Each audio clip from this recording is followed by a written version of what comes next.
If we take a look at the last big real estate crash here in the United States, one thing you will quickly notice is that it didn't affect every city the same way. In Las Vegas, home prices dropped the most. From December 2007 to December 2008, the average home in Las Vegas lost over 33% of its value in just 1 year. If you bought your home for $300,000 at the start of that time, it would be worth only $198,000 a year later. That's over $100,000 of value gone in just 1 year. From peak to bottom, a typical single-family house in Las Vegas lost 62% of its value. That $300,000 house I mentioned would be worth just $114,000. In many neighborhoods, it was even worse. Many families found themselves stuck with homes that were basically worthless. Their loans were much higher than the value of their homes. Fast forward 16 years and many experts now predict the same fate for Las Vegas. Over the last 5 years, Vegas has seen incredible growth with median listing prices going up by 49%. This boom was driven by new migration, especially from California, and general speculation. During the pandemic years, we saw what low interest rates and new demand did to the market, but now things are changing fast. With such a big boom, many suspect that prices are about to crash. For example, if we take a look at migration, we can see from this chart created by Nick Gorelli, the total migration to the Vegas area is plummeting. In 2019, the area saw nearly 39,000 new residents move in, while in 2023, that number dipped all the way down to 9,000, a 62% reduction.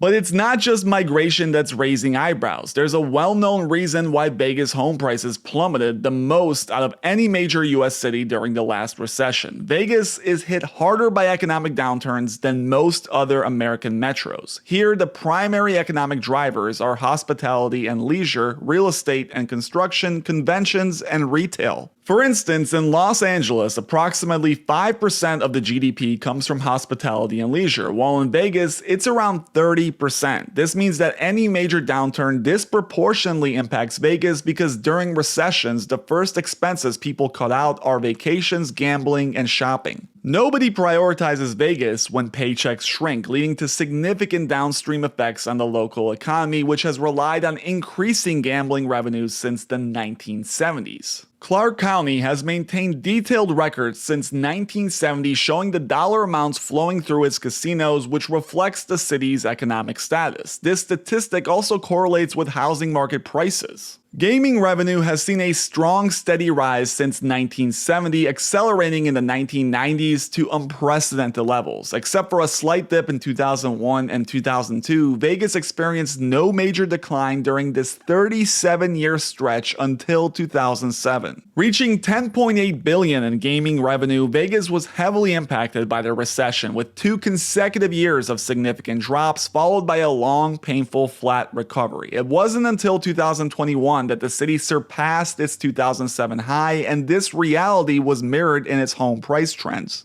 If we look at the American economy since 2007, we see that apart from the brief dip in 2020, the US hasn't experienced a major recession for nearly 20 years. This is one of the longest stretches in economic history. Many people worry that the next recession could severely impact Vegas again, and the city remains heavily reliant on its gaming and hospitality industries, which influence every aspect of its economy. History shows that recessions, even major ones, are a normal part of life. With the US now nearing 20 years without one, many expect that another one is due soon. This has led to concerns that the Vegas housing market is primed for a significant downturn, especially given the strong and rapid growth of the past few years. But there is another side to this story. Unlike other regions of the US, Vegas has some surprisingly strong fundamentals. For one, its inventory situation is relatively stable. Since 2016, the Vegas area has typically seen around 7,100 active listings in any given month. Today, that number is at 5,500, which is still well below the average of the last few years. This means that the inventory would have to grow significantly before we see any major changes in prices within the area. Back in 2022, everyone, including me, was convinced that Vegas was undergoing a crash. Inventory, which is typically a telltale sign of price declines, began to rise exponentially in a way that we haven't seen since 2007. From February to October 2022, the number of active listings in the Vegas metro jumped 202%, which is simply shocking. At this insane pace, it seemed like the area would soon experience a deep recession similar to 2008. However, out of nowhere, the situation began to rapidly change. After peaking in October, the inventory began to deplete, falling off a cliff despite record high interest rates and insurance rates. Over the last 2 years, this local market normalized nearly overnight and is now once again seeing price growth. Keeping in line with inventory numbers, the summer of 2022 saw Vegas undergo a mini correction in its housing market, with listing prices falling 12% in a matter of months. However, starting with the inventory correction in 2023, we saw stabilization once again, with prices regaining a foothold and slowly growing back to previous highs. Today, listing prices are just 3% off the all-time highs reached in 2022.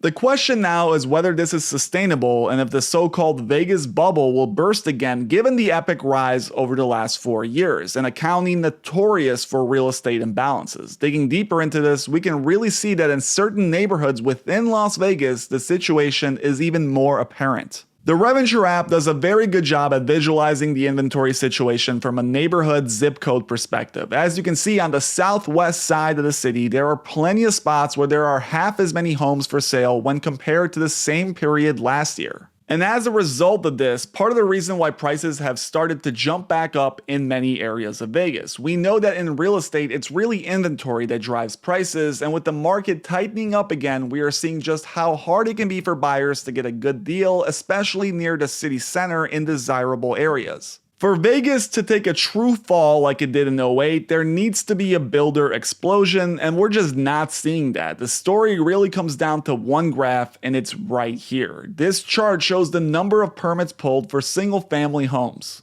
As you can see, a big reason Las Vegas experienced a 60% drop in prices was due to massive overbuilding in the early 2000s. Remember, these are permits which act as a forward-looking indicator of supply since they're still years away from becoming actual homes that people buy. In December 2003, permits reached their all-time high, hitting 3,500 units. Using simple logic, this influx of permits led to a massive number of homes coming to market in 2007, coinciding with a sharp decline in values. Home builders went all in on Vegas during these years, and the subsequent collapse left a lasting impact on them. In the years following the crash, the number of permits dropped dramatically. Builders became very cautious, with new construction almost halting entirely in 2009. From peak to bottom, the number of single-family permits in the Las Vegas metro area dropped by 96%. This is an unprecedented fall, and the numbers never really recovered. In the subsequent years, permit numbers crept up but remained well below the pre-2005 average.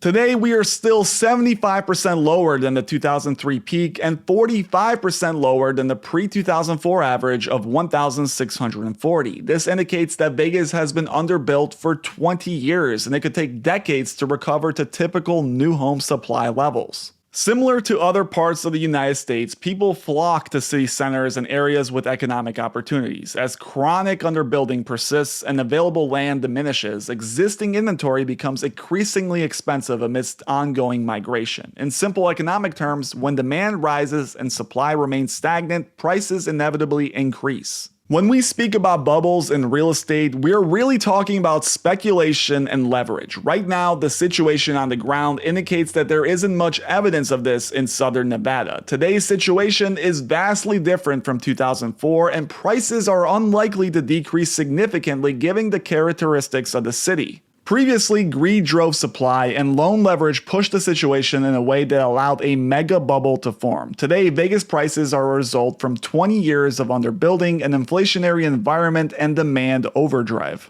For prices to truly implode, we would need builders to get greedy again, along with an economic mishap that drives gambling revenues to severely decline, similar to what happened in the early 2000s. Without these two conditions, the catalyst for a crash is simply not there, and buyers will continually struggle to find deals going forward. If you want to get the full details of this analysis, I will be making a more detailed post regarding the data on my brand new Substack, which is linked in the description below. I would greatly appreciate if you took a moment to subscribe and help my following on there. Now for this video, I will conclude with this. Vegas may have a smaller price correction like we saw in 2022, but expecting a 50 or 60% fall is largely out of the question. The town's economics do make it very sensitive to recession, but without a major one, the drivers of home demand and the simple lack of supply stemming from the underbuilding are just more reasons why it's hard to envision a future where buyers get the deals they were getting in the mid-2000s. Thank you guys for watching. As always, please make sure you hit that like and subscribe button if you enjoyed it, and if you're in the Vegas area, I would love to hear what you're seeing on the ground in the comments below.